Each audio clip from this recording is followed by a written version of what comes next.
fantasy managers, and welcome to another video from myself, Will, and fantasyfootballhub.co.uk. I wanted to start by just saying a massive thank you to everybody who watched last week's episode.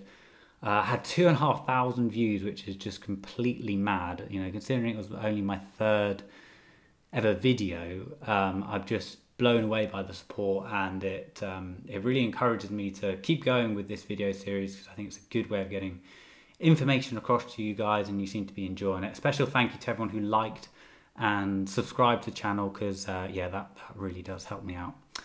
Right, so game week 12, we've got a lot to get through. Going to be going over my team and my future transfer plans, my watch list. Got a green arrow last week, which is good.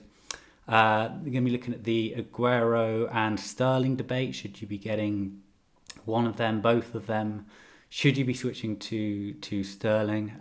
Maddison, should you sell him? Going to have an interesting look at an upcoming fixture swing. So from game week 15, going to be having a sort of a look at that and how that should affect your planning.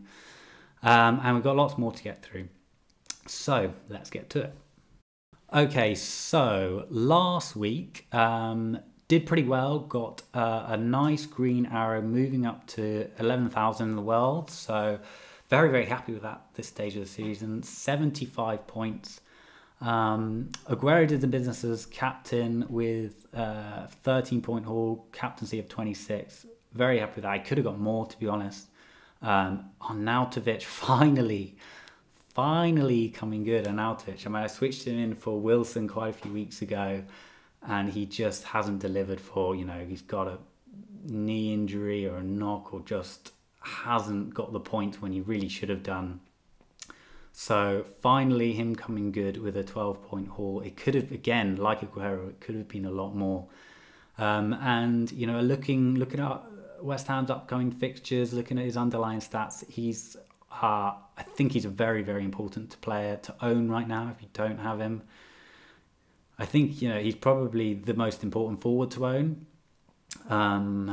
arguably. So, you know, if you've got Mitrovic, I think that's a great move to make. Wilson, I know I made that and it hurt me, that move. But looking at the upcoming fixtures, possibly that move, although I still think Wilson's a very good option here. He scored again at the weekend, and he seems to be the spearhead of the Bournemouth attack. So I think Wilson is a good option, but Arnautovic is just ahead of him at the moment.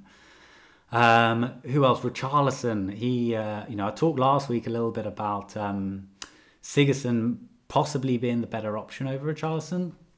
And this week, I watched Match of the Day. I didn't see the whole match, but I watched Match of the Day. I saw the highlights, and it looked like Richarlison was finally beginning to get comfortable with that forward position.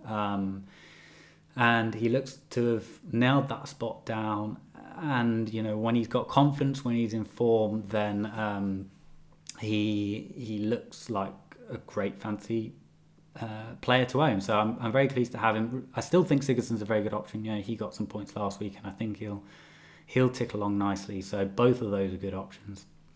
Elsewhere, Success was unlucky, actually. You know, he could have got some points last week. You know, I started him over Lovren.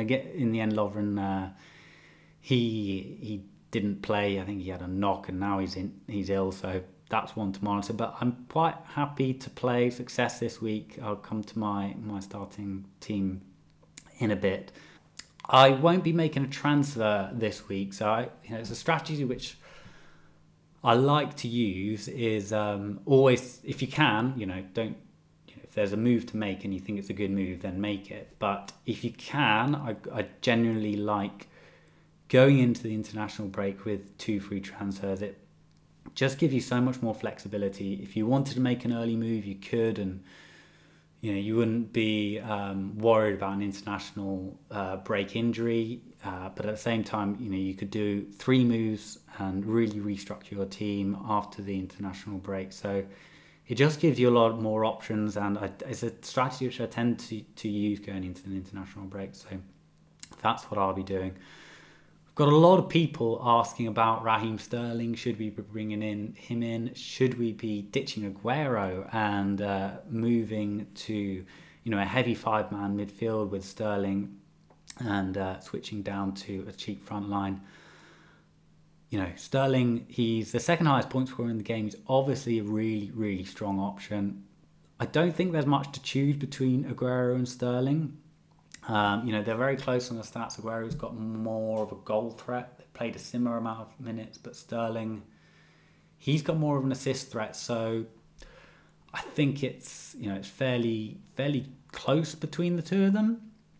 And I'd still, despite Sterling have a higher points per match, I think I'd probably still trust Aguero more with the armband. And if you're paying that amount of money for Sterling and you're not going to captain him, do you want him in your team?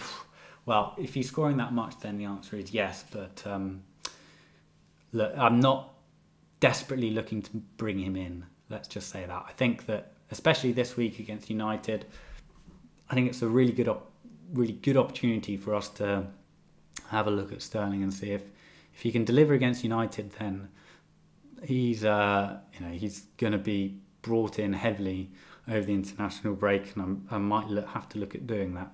I'm going to struggle to, because you've got four big hitters there really: Aguero, Salah, Hazard, and Sterling, and it's difficult to get all four of them in.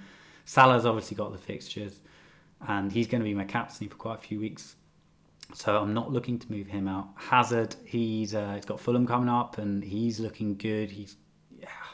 It's really tough at the moment, and you can't really afford for then that. I'm not even mentioning Mane there. So yeah, I think Sterling's a great option. I just can't figure out how to get him in my team, and for the moment he won't be coming in, but he's certainly top or close to the top of my watch list, and one that I do want.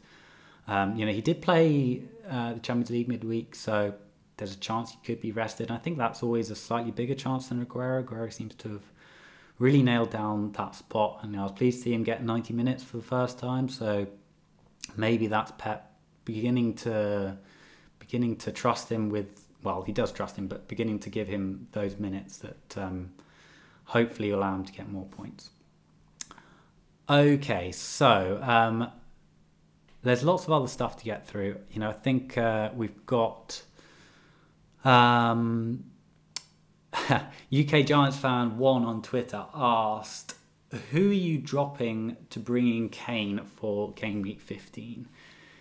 So those of you who don't know, there's a really big fixture swing, especially for Spurs on game week 15, and actually Arsenal as well from game week 16.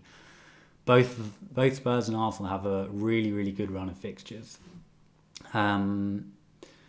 So who am I dropping to bring in Kane? I'm going to be looking at bringing in Kane. At the moment, I have no idea how I'm going to do it, but I think it's really important that we think about that, especially over the next couple of weeks. Kane scored a brace, obviously midweek, and he's looking like he could be a really strong option. So I'm definitely going to be thinking about that, and I don't know how I'm going to do it, but it is something to keep in mind, especially when you're making these transfers. Are you able to bring in Kane in a couple of moves? And if the answer is no, then you've just got to keep it in mind at this stage. We are still. I think it's important to say that we are still a few weeks away from that, but it's worth just bearing in mind. There's a couple of West Ham players actually on my watch list as well. Dean Garney and I think I said that right, and Felipe Anderson. Both did well last week. Dean Garney, obviously he's 4.5, so very cheap option. And Felipe Anderson, a lot of people asking whether you should bring in Felipe Anderson for Maddison. If I had Maddison, I think this is a fairly easy one. You've got to keep him this week. Last week, West Ham, I had Burnley. At the moment, Burnley are making everybody look good. And guess who Leicester have this week is Burnley. So I think you've got to give Maddison one more week. And if Felipe Anderson does it again, then that could be a switch that I might be interested in making. The thing with Felipe Anderson, he's had some hot games, he's had some cold games. He looks like one of those flair players. He's definitely got the fixtures to do it though, so I might consider that switch, but I definitely wouldn't be doing it this week. Give Maddison one more week, wait till the international break, and try and save those transfers, and then look at players like Felipe Anderson. If he does it this week and he showed some consistency, and I think that is the key, then it could be a player to bring in. Okay, so this week, just really quickly going to go over my team. Captaincy is Salah. I don't think I need to explain much about that. Some people even talk about triple captaincy. I think that's an option, to be honest. I mean, personally, I'm going to be waiting for a double game week, but I can totally understand that move. I mean, the last couple of seasons, my triple captaincy hasn't gone well in a double game week, so yeah, on a single game week, I don't blame people for thinking about the triple captaincy, and I think it's an option.